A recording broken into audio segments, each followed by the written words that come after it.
Hello, my name is Julia Fikse, and I am so glad that you are here for the very first Dear Food podcast episode. You might be here because you struggle with food, and believe me, I understand. I have struggled with food and obesity and diet culture my whole life. And so today I'm going to share with you a little bit about my story. Not to tell you how much I've overcome or what I've done, but I am here today to tell you about what the Lord has done and how powerful He is and how much He loves us. And I hope that my life story will give you a little glimpse of that and what He can do for your life. Introducing the Dear Food Podcast with your host, Julia Fikse. Join me as I explore the complex relationship between food, emotions, and spirituality. If you struggle with overeating, weight gain, or food addiction, this podcast is for you. Episodes will feature practical tips, inspiring stories, and expert interviews to help you shatter food strongholds to achieve lasting health and joy. Without further delay, here is another episode of the Dear Food Podcast. So my story began as a young girl, and I loved two things. I loved Jesus, and I loved dessert. I don't know if you can relate, but I asked Jesus into my heart when I was 5 years old, and hands down, it is the best decision I have ever made. I love Jesus. I always have for as long as I can remember. I also love dessert. One time when my parents picked me up from a brownie cook-off, I was in the bushes throwing up because I had eaten an obscene amount of toasted marshmallows. And you'd think that would have cured me, but it didn't. I went on to eat more and more food as time went by. In fact, most kids may have lost weight at summer camp. I would gain weight up to 10 pounds because of the unlimited soft serve. When I went to college, I gained weight as well. Some people don't gain any weight. Some people gain 15 pounds. I gained over 50. And I struggled with yo-yo dieting up and down, all through my college years. When I finally graduated, I had so much extra weight and I really had to do something. And so began my journey into diet culture and finding a program, any program that would work for me for now, for the moment, and hopefully last. I got married and I went into career mode and I tried everything to try and lose weight, to get skinny, to figure out my food thing. I remember one time I was at a program where I was getting shots every morning and I was meeting with a nurse and I was weighing in and I was peeing on a stick to make sure that I had not eaten anything delicious or scrumptious the night before. And the nurse was telling me, hey, I think you're eating too much cottage cheese. And I was thinking to myself, too much cottage cheese? How does a person eat too much cottage cheese? And they said to her, I think I might have a problem with my head and my heart with food, and my spirit. It might not be like a menu thing. It might be a heart thing. And she said, oh, we don't do that. And I thought, well, maybe that's not a thing. Maybe it is. I'll move on for now. And so I did. I kept going with diets, trying different things, and trying desperately to get my food problem under control. My husband and I were happily married for many years when we decided to adopt. And let me tell you, adoption was something that I always wanted. I thought that was the way for me to become a mother. And so when my husband was on board for that, I was so excited. So we went to an adoption agency and we signed up. And we prayed for 4 things. We prayed for twins. We prayed for easy legal. We prayed that they would be healthy, and we prayed that it would happen fast. Sure enough, 4 business days after our paperwork was finalized, we were chosen by a family who had twins, and they had been in the NICU for 2 months already. So all of the legal paperwork was done. We went to the hospital and we met with the doctors and nurses only to find out that they had had a pretty traumatic birth experience. They were 26 and a half weeks and they were born at home and there were some potential problems. And we thought, well, are they healthy today? So we asked, are they healthy today? And they said, yeah, they seem pretty healthy, but they have one problem. And that is that they're not eating. They're not taking a bottle. But that could change. It's still early. They could take a bottle any day now. So we worked for a month to try and help them take a bottle, and they never did. And so we ended up getting G-tubes put into their sides so that we could feed them through a tube, gavage feed them, until they were able to eat on their own. So we brought them home for rehabilitation. we had doctors and nurses, and we had all those kinds of visits. And then in our home, we had a nurse, we had OT, PT, we had developmental therapists, and we had a nutritionist coming into our homes day after day, trying to help us feed the girls. They had a projectile vomit situation. So whenever anything touched their lips, they would throw up. And also, they would aspirate. So they would try to breathe while they were throwing up, or breathe while they were, the food was coming up. And so we had to know how to save their lives so that they didn't choke on that. It was a really difficult time, but we kept going and kept praying. During that time, the occupational therapist would tell me to get all of this delicious food in the house because we needed to tempt them to eat something yummy that was healthy and fattening because they were so tiny. So we had tons of healthy, fattening food in the house, as well as things like very high cream ice creams, hoping that they might eat that on the off chance. Well, the kids didn't eat it, and my husband didn't eat it, but I ate it, and I got bigger and bigger. And I just gained weight, and I got more uncomfortable and more unhealthy and more miserable. Well, about a year and a half in, we were able to take out the Mickey buns, and our daughters were eating, and it was amazing. And it was about that time that I realized that I needed some help. And somehow I ended up on the doorstep of a 12-step program. And so I went in, and, it's interesting. I sat in my car for a while, and I didn't really want to go in. But a song from 10th Avenue North came on called This Is Where the Healing Begins. And I thought, oh, that's a sign. I'll go in. And so I went in, and it smelled like burnt coffee and cigarettes. And I just didn't want to be there. The guys behind me were talking about getting a burrito after, and they wanted me to say my name and that I was a compulsive overeater. And I was not ready to do that at that time. I got a sponsor, and she wasn't very happy, I don't think, with being a sponsor. I think she did it more out of obligation to the program than for me. And she told me that my problem, like hers, like everybody else's, was sugar. And I didn't feel like my problem was sugar. I mean, it might have been, but at the time I just didn't think that was my problem. But she kept trying to force this sugar problem on me, and I just wasn't ready. And so I went through this 12 steps. I nailed them. I lost some weight, and I got out of there. I didn't want to be there any longer than I had to be. And I went about my life. Well, 6 years passed. I gained all the weight back and more. And by the time I was feeling very unhealthy and around 220 pounds, I knew it was time to go to the doctor and talk to her about my situation. I was going to ask her for the sleeve.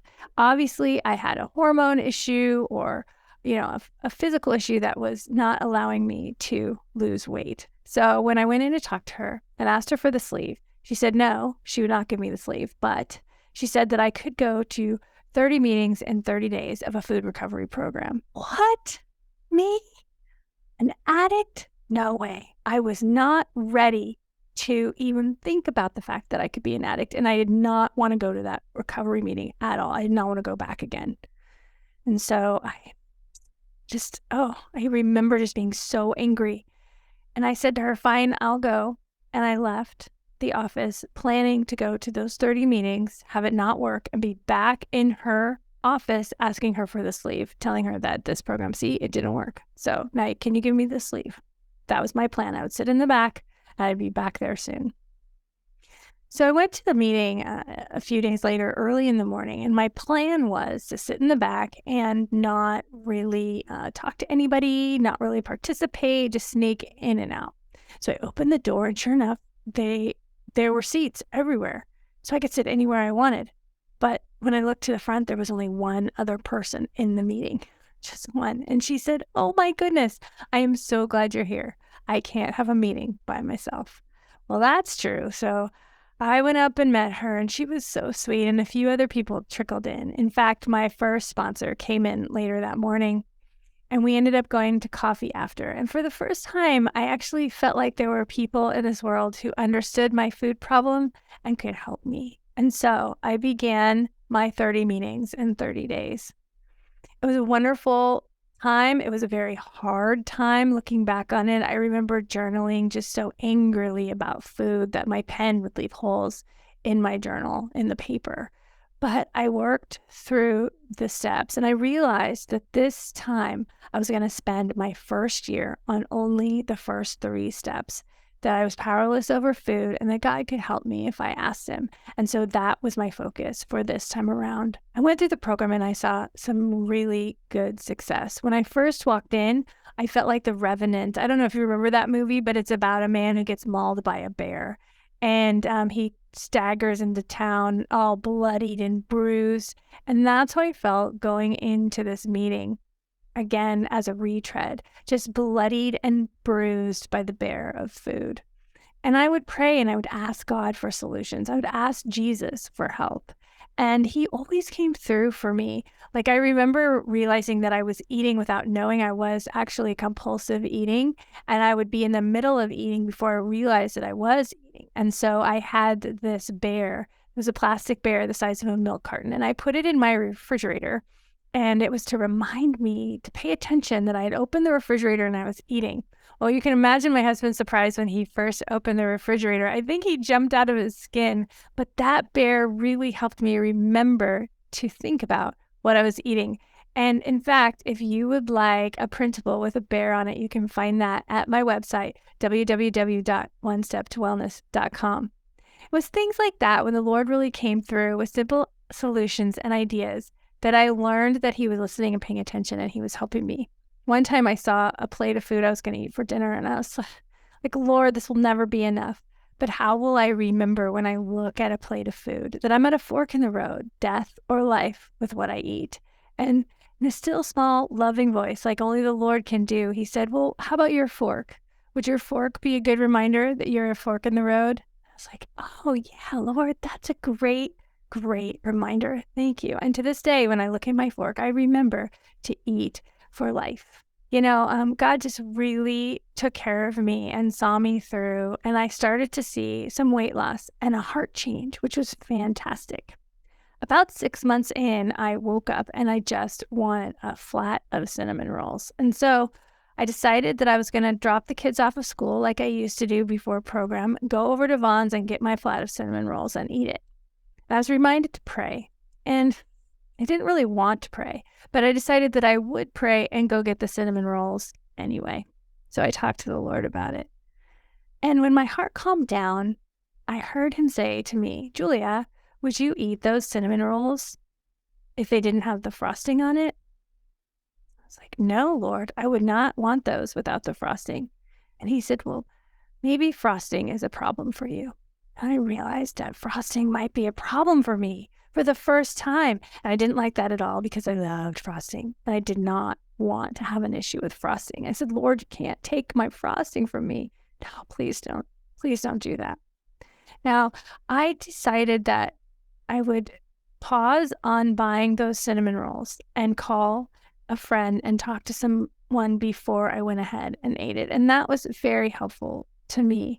After praying and talking to someone else, I realized I needed to write a goodbye letter to frosting, and so I did.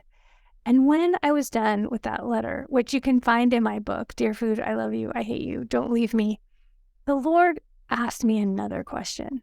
Now, when I hear the Lord, it's not an audible voice. It's a still small voice in my spirit. And he said, Julia, what else is going on in your life right now? And I realized that the day before, I had gotten a call that my mom had been diagnosed with ALS. And so I was dealing with this horrible diagnosis and being told that she had about a year to live. And so when I woke up the next morning, I just wanted frosting. And I hadn't put the two together, but the Lord had. The Lord saw that I was trying to use frosting as a salve for my pain. There is not enough frosting in the world to heal my pain or to make my mother well. There was not enough frosting in the world to solve anything or heal anything. It is an inanimate object that tastes good, but that's about it. But the Lord, on the other hand, our Savior Jesus, has the power to heal and to save, to encourage and to love us and to bring us through hard times in a way that no one else can.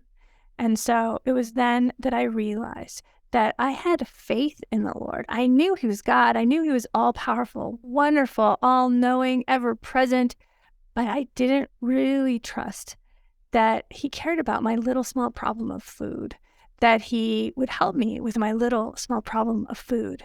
But when this frosting situation come up, I realized that my problem with food wasn't a small problem because it was getting in the way of my relationship with the Lord, because I was going to food as a salve and not the Lord to be my healer. And so he was helping me move food out of the way so that I could go to him and be healed, him alone, for my saving, because that's really what I need. And that's where the power is. He is where the power is. And so I found a tremendous amount of success in the program because of Jesus Christ. And I was so happy. I got to a great weight. I was confident. My self-loathing was gone. I was joyful. I was happy. I fit into cute clothes. And I'd been waiting for this all of my life, and it was so great. And then something happened. I woke up feeling sick, very sick. And I went to the doctor and they sent me home. I had sharp pains in my abdomen. And for about a week, I had these sharp pains. And for another week, I had a fever. And they just kept sending me home. And so finally, I felt something explode in my gut on a Sunday morning. And I was taken by ambulance to the ER, where they had me there for about 8 hours, just thinking that I had the flu or something. But when they finally diagnosed me, they discovered that I was septic and that my organs were about to shut down and I had to go into emergency surgery and I might die. And so I went into surgery, and he cut me from stem to stern and cleaned out about 2 liters of infection. And after that, I had a huge cut down my middle that had to heal. And it took a good 1.5 years and several more surgeries before I was put back together again. I did a lot of strength training. I did a lot of work to get to a place where I felt healthy again. And through it all, I never really went back to the food. Thank the Lord. He truly had done a work in me. But all of these physical problems had taken a toll. And I was very afraid because they never discovered why it happened. And I had friends telling me, you need to know what happened so that it doesn't happen again. And I thought, well, I don't know what happened. I've asked so many doctors. I've been to so many doctors and nobody knows what happened. And so in this fear, I was looking at the Bible and James 5 popped out to me. And it says that if any of you are sick, you're going to go to the elder and they'll pray for you and put oil on you and pray for your healing. And so I thought, oh, well, I'm not going to go. Lord, I'm not going to the elders of my church to have them pray for me for this. No way. That's so embarrassing. And the Lord kept prodding me and talking to me about, maybe you should go to the elders and follow the Bible, right? And so one day when I was at church, I saw one of the elders and I said, okay, Lord, if he walks by me, if he walks back and he smiles at me, I'll ask him. And sure enough, he walked past me again, he smiled at me. And so I walked up to him and I asked him if our church did the James 5 style prayer over people who are sick. And he said, yes. So I told him about my situation and I sent an email to the pastor. And a few days later, I received an email back with an invitation to come to the meeting. My husband was not supposed to be able to come, but he was able to come that morning and it was so great. So we went and we sat in this room with all of the elders and the pastor told them about my emergency surgery and my illness and how I was really afraid because I didn't know why it had happened and I really wanted prayer for healing. While he was talking, the Holy Spirit impressed on me that I should tell them about my compulsive overeating. I did not want to tell the elders of my church about my compulsive overeating at all. But I knew that I couldn't leave that meeting without telling them and obeying the Holy Spirit. And so as the pastor was finishing up, I jumped in and I said, 1 minute while we're here praying, would you mind praying for me? I have been a compulsive overeater. I'm trying to recover from that. And I really want to start a ministry to help other compulsive eaters. And I just want to be healed from that. And my pastor smiled and said to me, you know what, Julia, I think that's maybe why you're really here. I calmed down and they prayed for me. It was just one of the most beautiful, amazing, wonderful things. And I remember leaving that meeting so exhilarated. I haven't felt like that in a long time. It's probably the only other time I probably ever felt like that was running down the aisle after I married my husband and into the foyer where we kissed each other and we were free and we were married and it was so good. And today, on that day, after I left that meeting, I felt so exhilarated and so free and so loved and so fantastic. And then something amazing happened. When I saw food, I saw it differently. And this was unreal to me. I couldn't actually put my finger on exactly what was going on at first, but it was profound. So I would see a plate of food, whereas once it wasn't enough food. A pile of food wasn't enough. And when I started eating it, I would feel like it was all gone already. I could look at a buffet of food and it was never enough. But now, when I looked at a plate of food, I saw the food in proportion to the size of my fist. And that's because they say my stomach is the size of my fist. So I would look at the food and think, oh, well, will all of that food fit into my stomach? Will I be uncomfortable if I stuff my stomach with all of that food? Well, uncomfortable, being too full, these are things that had never been a problem for me before. I also could see things as being too sweet. Never in my life had I ever thought something looked too sweet or too rich or too much. But now I would look at something and say, I don't want that. That just looks too sweet for me. And it was as if the Lord had taken goggles off of my eyeballs that had distorted how I saw food. And now I could see food as it really was.